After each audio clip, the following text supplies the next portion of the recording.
Bonjour à toutes et à tous, bienvenue sur Grand Lille TV en ce lundi 1er mai. L'info continue avec tout d'abord pour célébrer ce jour férié, bien pourquoi ne pas aller se réchauffer du côté d'Oisem à Lille avec la 17e édition de la fête de la soupe organisée par la Louche d'Or, un rendez-vous interculturel dans les rues, même si la météo s'annonce peut-être peu clémente en ce lundi. Un festival pluridisciplinaire entre musique, théâtre, exposition et gastronomie bien sûr, où les habitants sont donc invités à concocter des soupes originales qu'ils offrent ainsi à tous. L'une de ces recettes se verra notamment décerner la Louche d'Or récompensant la meilleure soupe. Rendez-vous de 15h à 22h au cœur de Oisem, entre le jardin des Sarrasins et la place d'Oujda, près de la maison Folie du quartier. N'oubliez pas de ramener votre verre ou votre bol pour goûter à toutes ces bonnes soupes. En ce lundi férié, on prend aussi le temps d'aller chercher son pain chez son boulanger. On en profite donc pour saluer le travail de ces professionnels dans la région, à Landa, près de Saint-Amand-les-Eaux. François Bernard perpétue la tradition des pains cuits au feu de bois, une cuisson ancienne, traditionnelle, qui donne au pain cette saveur, ce goût bien particulier. Louis Caillé est allé dans ce fournil découvrir le travail de cet artisan régional.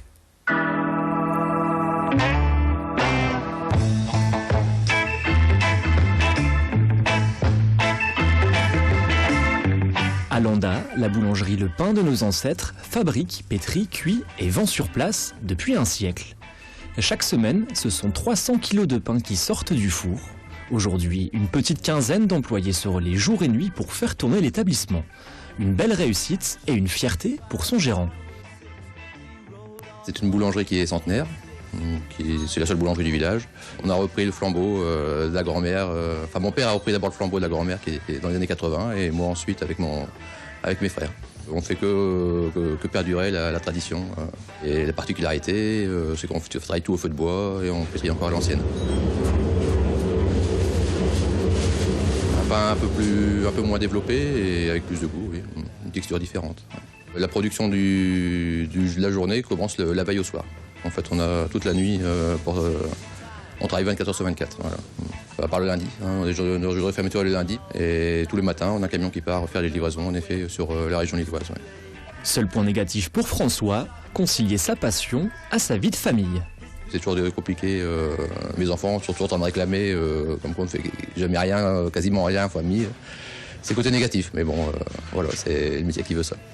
C'est l'amour du bon métier, ça c'est la première condition. Si on n'aime pas ce qu'on fait, j'aime mon métier, voilà.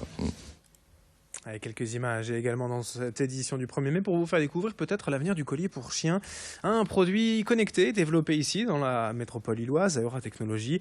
Il s'agit d'un collier intelligent permettant de comprendre et d'analyser le comportement de son chien. Le collier est en fait relié à une application mobile sur téléphone et il est donc capable de savoir si le chien a mangé suffisamment de croquettes, s'il a dormi ou encore s'il est malade. Son activité physique est elle aussi étudiée. Pratique lorsque l'animal reste seul, quand les propriétaires sont au travail. Cette start-up lilloise a travaillé en concertation avec des vétérinaires comportementalistes et des propriétaires de chiens pour développer son produit. Le collier a été présenté en janvier dernier au Salon de l'Innovation à Las Vegas pour un prix de vente estimé à l'avenir à 229 €. Présentation au micro d'Idil Gunaï. Nous partons aux États-Unis au début du mois de janvier pour participer au CES de Las Vegas, avec pour objectif de multiplier les partenariats pour préparer une campagne de lancement qui va se dérouler à la fin du mois de janvier. Les clients, comme vous et moi, vont pouvoir précommander le produit qui sera livré le 15 avril. Au prix de 229 €, un prix qui est tout inclus, c'est-à-dire que vous n'avez pas d'abonnement particulier en complément du prix du produit. C'est vraiment un all-inclusive autour du bien-être du chien.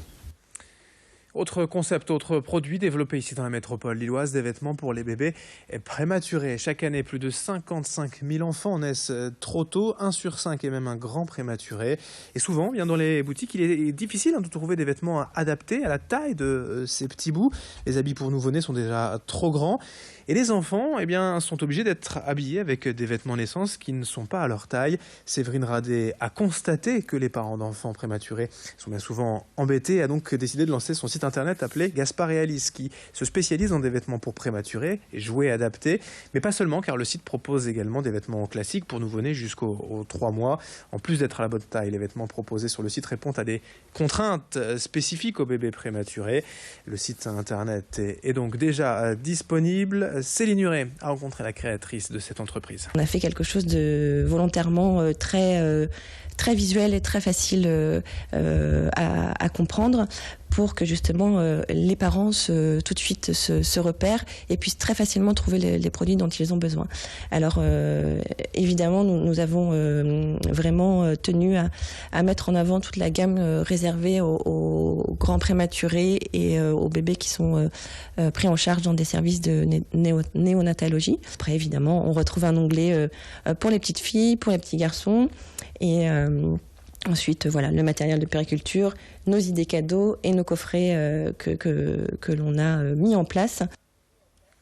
Et puis pour finir ce journal, on enchaîne d'autres images pour vous présenter un participant lillois à la 3e saison de The Island, le jeu de survie diffusé ces dernières semaines sur M6.